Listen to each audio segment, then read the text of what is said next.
दोस्तों, शनिदेव, जिनको कि सूर्यपुत्र अथवा न्याय के देवता के रूप में जाना जाता है।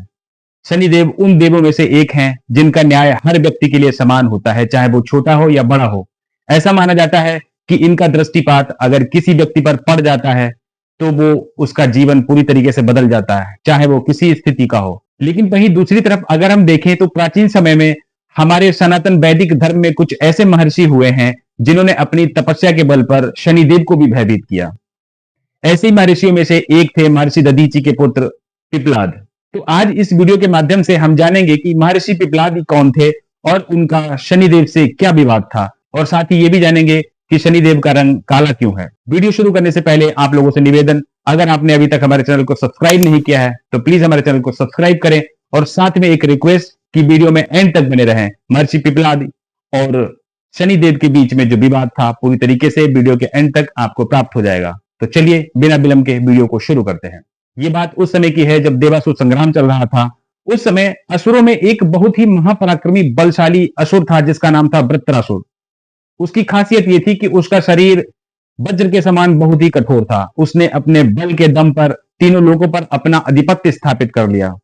इन सारी चीजों से परेशान होकर देवताओं को अपना स्वर्ग भी छोड़ना पड़ा और वो ब्रह्मदेव की शरण में गए। ब्रह्मदेव की शरण में जाने के बाद में देवराज इंद्र ने समस्त देवताओं के साथ में अपनी व्यथा सुनाई कि हम वृत्रासुर से किसी भी प्रकार से जीत नहीं पा रहे हैं। उसका बल हमारे बल से कहीं ज्यादा अधिक है।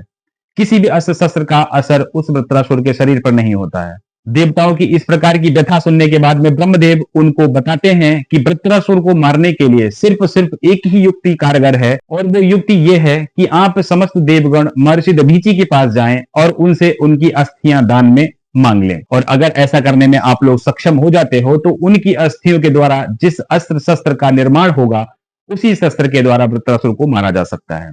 ब्रह्मदेव के ऐसा कहने के पश्चात देवतागण वहां से महर्षि दधीचि के आश्रम में जाते हैं। उस समय महर्षि दधीचि अपनी पत्नी सुबर्चा के साथ अपने आश्रम में विराजमान होते हैं। महर्षि दधीचि के आश्रम पहुंचने के पश्चात सारे देवगण उनको प्रणाम करते हैं। महर्षि दधीचि उनसे पूछते हैं कि आपका यहाँ आने का क्या उद्देश्य है, मुझे बताइए, मेरे लायक जो भी सेवा होगी वो मैं आपके लिए करूंगा।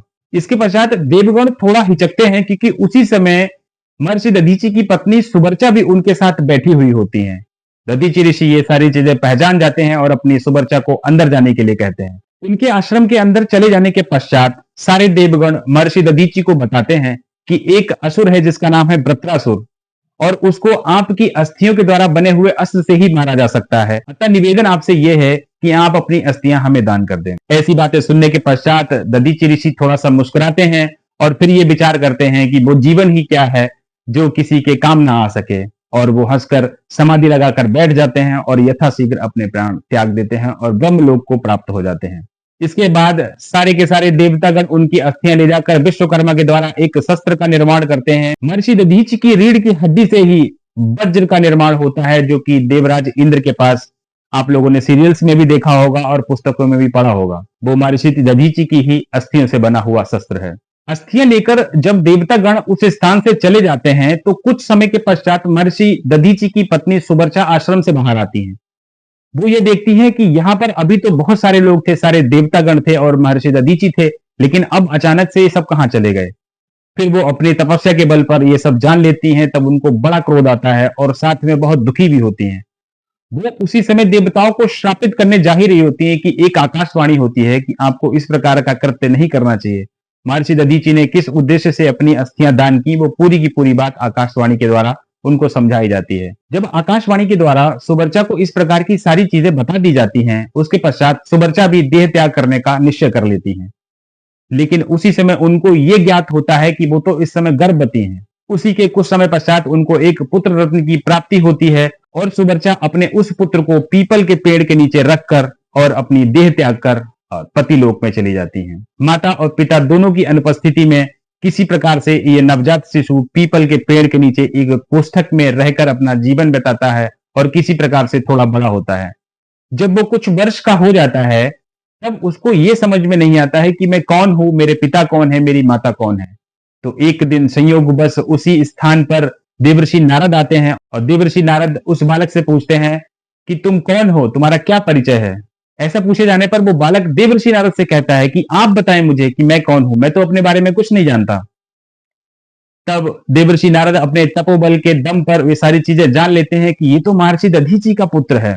इसके बाद देवर्षि नारद के द्वारा उस बच्चे को सारी चीजें बताई जाती हैं। जब बच्चा सारी चीजें ये जान लेता है, तब वो देवर्षि नारद से ये प्रश्न करता है, मेरे साथ इस प्रकार की घटना किस वजह से हुई? मैंने तो ऐसा कोई पाप नहीं किया कि मुझे अपनी प्रारंभिक जीवन में ही इस प्रकार के दुखों का सामना करना पड़ा। उसके बाद देवर्षि नारद उस बच्चे से कहते हैं कि तुम्हारे पिता महर्षि दधीचि पर शनि की महादशा चल रही थी, जिसकी वजह से तुमको ये कष्ट का सामना करना पड़ा। उस बालक को देवर्षि नारद के द्वारा ही दीक्षित किया गया। जब वो बड़ा हो गया तो नारद के द्वारा बताए गए मार्ग पर चलकर उसने ब्रह्मदेव का बड़ा ही कठोर तप किया।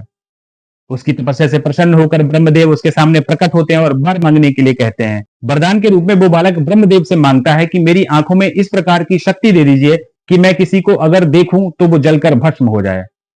ब्रह्मदेव उसको तथास्तु कहकर वहां से चले जाते हैं। इसके पश्चात उस बालक के मन में चूंकि वही चीजें चल रही होती हैं जो देवर्षि नारद ने उसको बताई थी कि शनि की महादशा चल रही थी।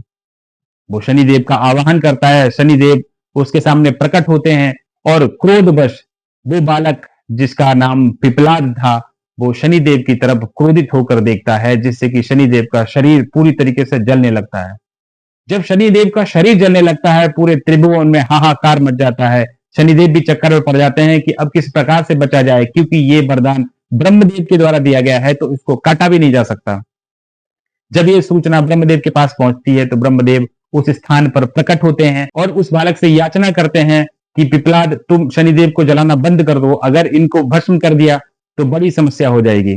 उसके बाद में भी जब पिपलाद ऋषि नहीं मानते हैं, इसके बाद ब्रह्मदेव पिपलाद ऋषि से कहते हैं कि तुम शनिदेव को जलाना बंद कर दो, उसके बदले में तुम हमसे कोई वर प्राप्त कर लो। ब्रह्मदेव के ऐसा कहने पर पिपलाद शनिदेव को जलाना बंद करते हैं। उसके बाद वो ब्रह्मदेव से वरदान मांगते हैं। अब वरदान क्या मांगते हैं वो सुनने वाली बात है।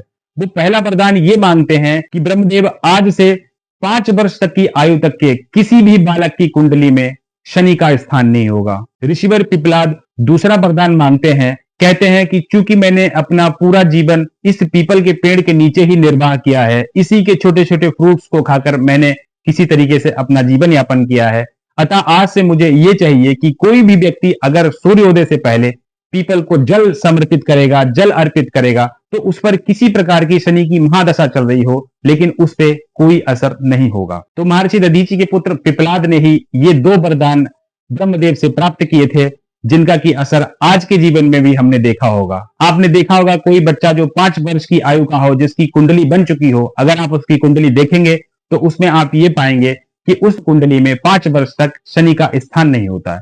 और दूसरा जो वरदान था वो आज भी प्रमाणित है कि अगर हम शनिवार को देखेंगे तो भगवान शनि की मूर्ति मुख्यतः पीपल के पेड़ के नीचे ही रखी जाती है और उनको जल आदि या तेल आदि से हम उनकी पूजा करते हैं। ये सारी चीजें ये प्रदर्शित करती हैं कि पिपलाद ऋषि के द्वारा बताए गए इन रास्तों पर चलकर शनिदेव के प्रकोप से बचा जा सकता है। तो ये था आज का एक छोटा सा वीडियो। उम्मीद करता हूं आप लोगों को पसंद आया होगा। अगर वीडियो अच्छा लगा हो तो प्लीज वीडियो को लाइक करें, चैनल को सब्सक्राइब करें और वीडियो देखने के लिए बहुत बहुत धन्यवाद।